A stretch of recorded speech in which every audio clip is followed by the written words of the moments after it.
Tehran में Iran के पूर्व supreme leader Ayatollah Ali Khamenei का पार्थिव शरीर शुक्रवार को एक बड़े हाल में आम लोगों के दर्शन के लिए रखा गया।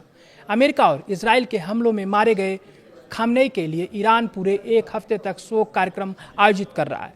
इस दौरान देश और विदेश से बड़ी संख्या में लोग और नेता उन्हें श्रद्धांजलि देने पहुंच रहे। 37 साल तक ईरान पर शासन करने वाले खमनेई की मौत फरवरी में युद्ध की पहली एयर स्ट्राइक में हुई थी। इस्लामी परंपरा के अनुसार मौत के एक दिन के भीतर अंतिम संस्कार किया जाना चाहिए, लेकिन युद्ध के दौरान बड़े पैमाने पर अंतिम संस्कार करना खतरनाक माना गया।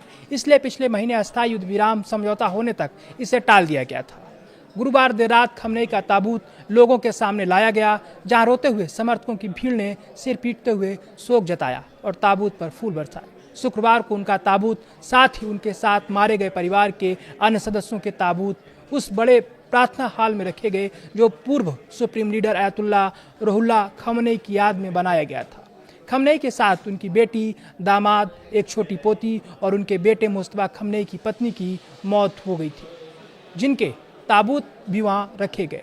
खमनेई की मौत के बाद उनके बेटे मुस्तफा खमनेई को नया सुप्रीम लीडर बनाया गया है, लेकिन जिस हमले में उनके पिता की मौत हुई थी उसमें वे भी घायल हो गए थे और तब से उनकी कोई नई तस्वीर सामने नहीं आई है। ये अंतिम संस्कार ऐसे समय हो रहा है जब ईरान के धार्मिक शासक और रिवोल्यूशनरी गार्ड्स खुद को एक बड़े युद्ध से बचकर निकला हुआ मान रहे हैं। लेकिन विश्लेषकों के मुताबिक करीब 5 दशक पहले हुई 1979 की क्रांति के बाद ईरान इस समय जितना अंदरूनी रूप से बटा हुआ है उतना पहले कभी नहीं रहा। खमनेई की मौत के बाद उनके बेटे मुस्तफा खमनेई को नया सुप्रीम लीडर बनाया गया है, लेकिन जिस हमले में उनके पिता की मौत हुई थी उसमें वे भी घायल हुए थे और तब से उनकी कोई नई तस्वीर सामने नहीं आई है। यह अंतिम संस्कार ऐसे समय हो रहा है जब ईरान के धार्मिक शासक और रिवोल्यूशनरी गार्ड्स खुद को एक बड़े युद्ध से बचकर निकला हुआ मान रहे हैं। लेकिन विश्लेषकों के मुताबिक करीब 5 दशक पहले हुई 1979 की क्रांति के बाद ईरान इस समय जितना अंदरूनी रूप से बटा हुआ है उतना पहले कभी नहीं रहा। देश की सरकार को जनता का समर्थन बहुत कमजोर हो चुका है।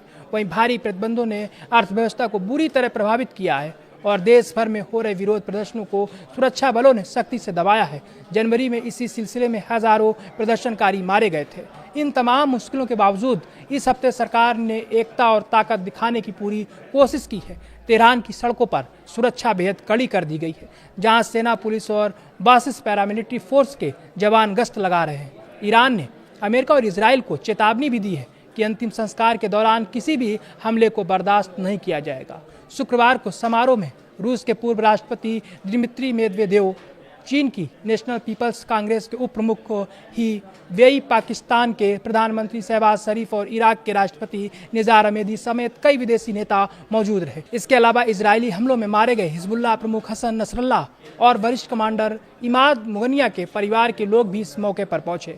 ईरान के राष्ट्रपति, संसद अध्यक्ष, विदेश मंत्री और अन्य बड़े नेता भी शुक्रवार सुबह श्रद्धांजलि देने पहुंचे। आने वाले दिनों में खमनेई का पार्थिव शरीर ईरान और इराक के प्रमुख शिया धार्मिक शहरों कोम, नजफ और करबला ले जाया जाएगा। सोमवार को तेहरान में एक बड़ा जुलूस निकाला जाएगा। इसके बाद मंगलवार को कोम में समारोह होंगे। बुधवार को इराक के नजफ और करबला शहरों में कार्यक्रम होंगे, जिनमें ईरान से जुड़े क्षेत्रीय शिया गुटों के प्रमुख लोग शामिल होंगे। आखिर में गुरुवार को एक और जुलूस के बाद मसद शहर में खमनेई को दफनाया जाएगा, जो इमाम रजा की दरगाह के लिए मशहूर है और ईरान में बेहद पवित्र माना जाता है।